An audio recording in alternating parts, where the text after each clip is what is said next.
Israel के वज़ीर-ए-आज़म Benjamin Netanyahu ने कहा कि वो कुछ बंधकों को वापस करने के लिए हमास के साथ पार्शियल डील के लिए तैयार है।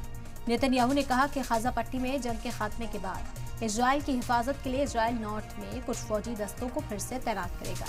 इजराइल के अफसरान ने रफाह को गाजा पट्टी में हमास का आखिरी गढ़ बताया है। मई की शुरुआत में फौजियों ने मिस्र के साथ घिरे हुए इलाके की सरहद पर साउथ में एंट्री की। बावजूद इसके वहां पनाह लिए हजारों फिलिस्तीनियों की किस्मत को लेकर दुनिया भर में तशवीश का इजहार किया जा रहा है।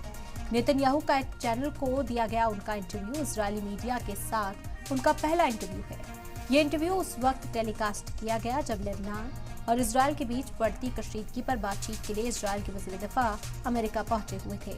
हमास के साथ 7 अक्टूबर से अब तक जब से जंग की शुरुआत हुई है, नेतन्याहू का साक्षात्कार तब टेलीकास्ट किया गया जब उनके वज़ीर दिफा गाजा जंग और लेबनान के हिजबुल्लाह आंदोलन के साथ बढ़ते बॉर्डर पार तनाज़े पर बातचीत के लिए वाशिंगटन पहुंचे थे। योआव गैलेंट्स इजरायली सिक्योरिटी दस्तों के डिप्टी चीफ ऑफ स्टाफ के साथ अमेरिकी दिफाई सेक्रेटरी लॉयड ऑस्टिन के साथ ही वज़ीर ख़ारजा एंटनी ब्लिंकन जो बाइडेन के खुसूसी सफीर अमूस के मुलाकात करेंगे। तो अहम जानकारी इस वक्त आप तक पहुंचा रहे हैं। इजराइल के वज़ीर-ए-आज़म बेंजामिन नेतन्याहू ने एक नई तजवीज़ पेश की है जिसके तहत कुछ बंधकों को वापस लाने के लिए हमास के साथ पार्शियल डील के लिए वो तैयार हो गए हैं। हालांकि लगातार कोशिश तो यही की जा रही थी कि मुकम्मल जंगबंदी यहां पर मुमकिन हो सके, नेतन्याहू को मना लिया जाए ताकि जंगबंदी कराकर जो यरगमाली है दोनों तरफ उनकी रिहाई हो सके, फिलिस्तीनी कैदी जो इजराइल में है उनकी घर वापसी हो सके और साथ ही साथ जो हमास के कैद में इस वक्त इजरायली सिटीजन्स हैं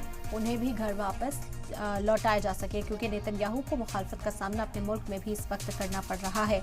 ऐसे में अब बंधकों की वापसी क्योंकि नहीं है और नेतन्याहू पर एक बड़ा प्रेशर इस बात को लेकर इजराइल की आवाम डालती हुई नजर आ रही है कि जंग को रोककर बंधकों की रिहाई पर पहले बात की जाए, बंधकों को पहले घर लाया जाए और उसके बाद जो भी हदफ इजराइल का है उसे हासिल किया जा सकता है।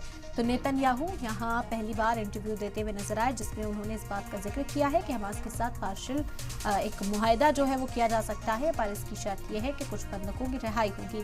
कुछ हिस्सों में जो जंगबंदी है ज़ाहिरी तौर पर उस पर बातचीत की जा सकती है। कुछ वक्त के लिए सीज़ फायर पर इत्तेफाक ज़रूर इजराइल की ओर से और नेतन्याहू की ओर से रखा गया था, लेकिन अब तक हमास इस पर राजी नहीं हुआ था और ये कहा जा रहा था कि जब तक मुकम्मल जंगबंदी पर बातचीत नहीं होती तब तक इसी तरह का कोई मुआहदा यहाँ पर नहीं होगा। लेकिन अब इजराइल के वज़ीर-ए-आज़म बेंजामिन नेतन्याहू ने कहा कि वो कुछ बंधकों को वापस करने के लिए हमास के साथ एक पार्शियल डील करने को तैयार है।